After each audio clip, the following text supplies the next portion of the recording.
Alright, so this is a video showcasing all the features of the PAC solid surface Miterfold tops. I've already done a setup video for those of you wanting to do a self setup. Now I'm just going to go through and show you the different parameters that control the backsplash, some of the buildup underneath, and the sink cutouts. Multiple sink cutouts with faucets, finished left, right, both, and then as you can see in the center here we have a finished all four sides. Now I'm just going to walk you through all the parameters. Here we are. I would totally love to avoid making this a 30-minute video, so I'm going to try to go through this pretty quick. Now, obviously right now we have a full build up on the bottom here. I kind of overrode the texture for everything all at once. So if we wanted the texture to change or even the build up, as you'll see in the setup video, all of our build up is associated with a different part type in here. So we'll go to the stretcher part type. We can change this back from the solid surface texture group to something like whatever. It's going to be plywood, but just something quick here. Right? So we can change that texture, no problem. Now, if you don't want a solid buildup, then you can totally just change the buildup to either none or just a couple strips, or you can add a third strip. Now, realistically, going through here, you're just going to set up one top for each and then save them back to your library. So you want to save a left, a right, a both, a finished all, one sink, two sinks, because that's going to save you a ton of time.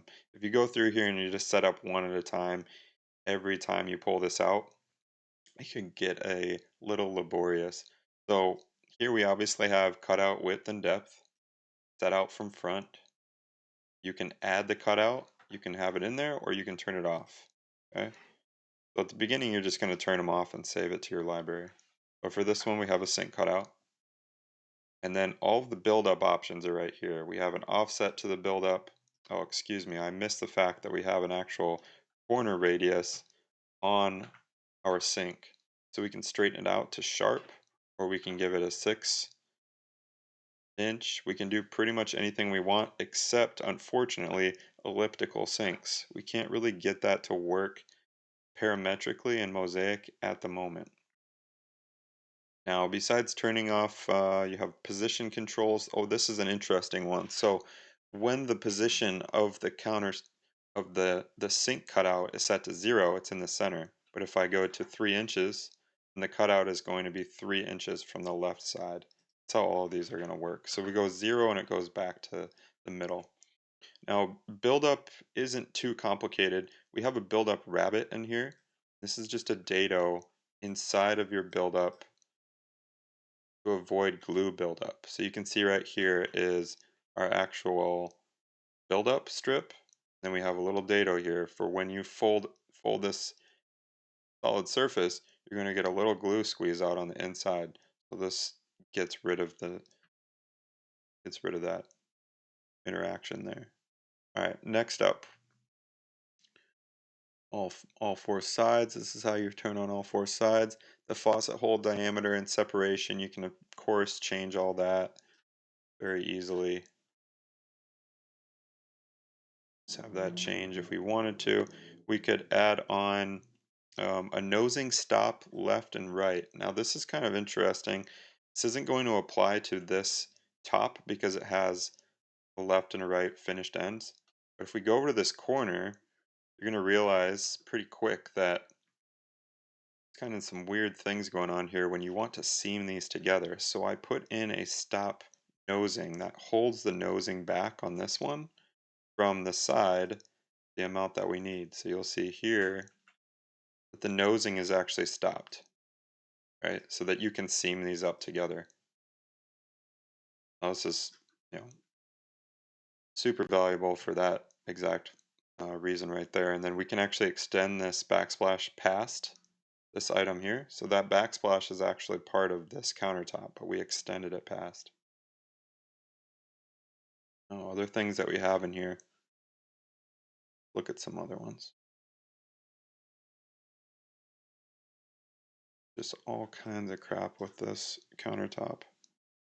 All right, next we have nosing stop, good. Don't really touch the extra stop distance. You don't really need to do that. We have splash. We can turn on splash and turn it off anywhere we want very easily.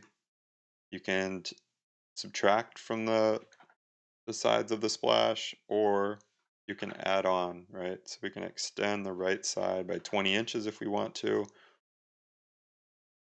Everything will default to 0. Then we have width of cutout and everything else for the actual, for everything else and for the second cutout. And the last thing in here is your Miterfold skin. So you could technically bring this product into your Miterfold library. Just be aware that the solid surface is going to have a different skin than your regular Miterfold. So I like to do a 0.01 to 0.02. Really just depends. And if you want all your feeds and speeds and all the other recommendations for how to set this up, there's a whole nother video. This is just the features for the actual product. If you want the product, it's on my website. If you don't, you just got a ton of information in here. You can program your own. It's pretty fun. There's, you know, uh, probably 20 hours of work ahead of you, unless you're a savant, then maybe 10 hours, but it's going to take you a while. So, yeah, by the end of this, you can um, save all of your extra products to the library, pretty much cut out whatever you want for solid surface. And thanks for listening. Like, subscribe, do all the things, and let me know what other products you want to see.